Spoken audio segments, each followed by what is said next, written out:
Having had said that, I'm going to turn my attention now to the campaign main points that I wanted to make for myself today. They call for collective effort, social effort, to reform the federal government of the United States. First, a little bit of analysis. Analysis shown that there are three conditions that lead to the fall of a nation and its economy. First, extreme debt. And the United States racked up at least $2 billion to $3.4 trillion of debt with the one big beautiful bill. And that's just this year. We could add in $8 billion from Trump's first term, if you like. Trillions and trillions of dollars of debt in the United States. Second condition, extreme gap in wealth for the very top and the very bottom. Something like 4 of the richest people in the United States own as much wealth as the bottom half of the United States in terms of number of citizens. It's something super extreme like that. That is an extreme wealth gap.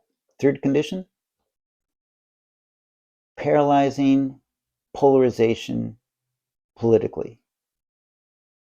We've got that. Our federal government shut down for the longest time in history, and it's so weakened, I would not expect more than one of the remaining 9 appropriation bills to be debated and passed before the January 30th deadline that's coming up.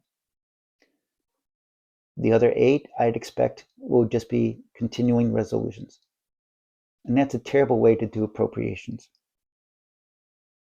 All right. The conservative writer David Brooks has suggested a 6-step way to get out of this, how to change the trajectory of our nation back towards our shared ideals. First, a national shift in values to address the systemic causes of poverty. Second, a strong redefinition of our nation's moral mission. Third, a civic renaissance. Fourth, a national reassessment. Fifth, a surge of political reform. I'm running for Congress. Tell me what to do when I get there. And finally, economic expansion. We need civic engagement to make any of that happen. You need to consider getting involved actively. Think of the changes as being a wrecking ball rolling down a hill. Just forwarding a social media post is not sufficient to stop that wrecking ball. We need active changes to the way things are going. All right. For me, I have 3 themes for what I would propose if I were in Congress, even if I'm not in Congress. This is coming from my heart. This is what I would advocate for. First theme is trust. What does it take to get us collectively to trust the federal government? Number 1, ban gerrymandering nationwide. Ever since it was created in 1812, each political party, when it's dominant, thinks they should do more gerrymandering. The effect on the citizens is that we have less and less actual representation. We become political non-entities, still obligated to pay federal taxes into a system that ignores us. Taxation without representation. Ban gerrymandering nationwide. There was a bill to do it. It died in Congress. Number 2, the Bill 5106, Restore Trust in Congress Act. Well named, died in Congress. The purpose of that simple bill was to ban members of Congress from trading stock while they're members of Congress, including members of their family. Not trade members of their family, but their family members trading stock.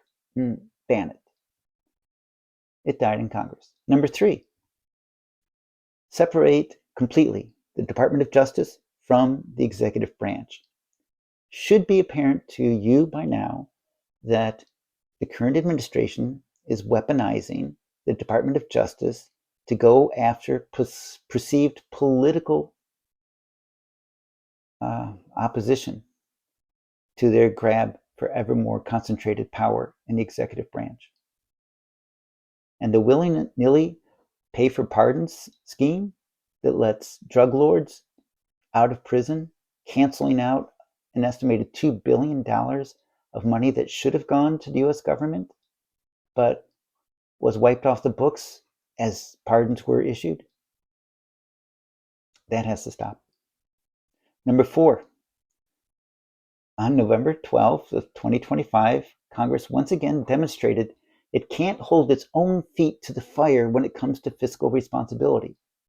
It had passed a bill called the PAYGO Act, which said if you introduce some new expenditure and that's going to make the government go into debt, then you must cut elsewhere to get a balanced budget.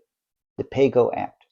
So what did Congress do on November 12th, just weeks ago? They said, oh, let's just wipe clean $3.4 trillion of new debt that the one big beautiful bill created, claiming, oh, that's not debt, but it is. One proposed way to reform this is to take the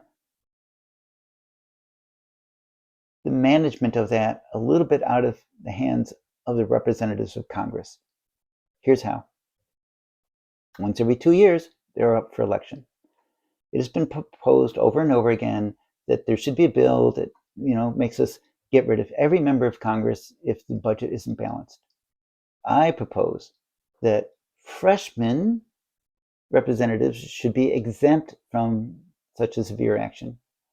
Possibly second-term representatives might still be exempt, maybe on probation. But for career politicians, if they've been there more than 2 terms and they're not balancing the budget, make them ineligible for re-election. Let someone step up who's willing to do the work.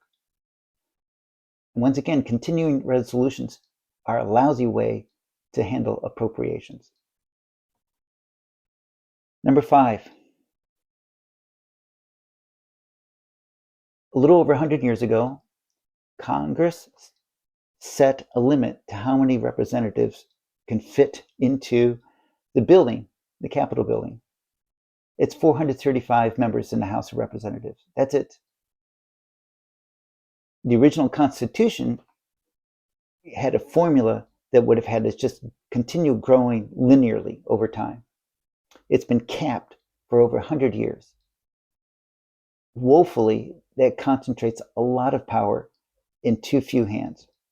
I propose that we follow the same math formula that other developed nations use, which follows the cube root of the size of the population. That would bring the number of representatives in Congress up from the current 435 to 693. A nice touch would be if those representatives could be multi-member districts, so that a given congressional district can send more than a single representative to Congress. That would be a nice touch. Particularly if it just goes like in California to the top 2 vote getters, regardless of political affiliation. Number 6. In 1960, the United States was a founding member of the Organization for Economic Cooperation and Development, the OECD. It's an excellent source for policy guidance. The nation Norway uses their Government at a Glance survey, it comes out once a year, but they also use the Norwegian Citizen Panel survey results. They study how well the civil population grades the government on trust. How well does their government deliver basic services in health and in education? In addition, how open is their government? How fair is it? How competent is the government? Whew, we would not do well here. But we should do what Norway does and follow the guidance that's coming out of that organization that we founded. They use it in Norway to head off crises of public confidence before they become crises. We need that here. My next theme is health. There's only two in that one.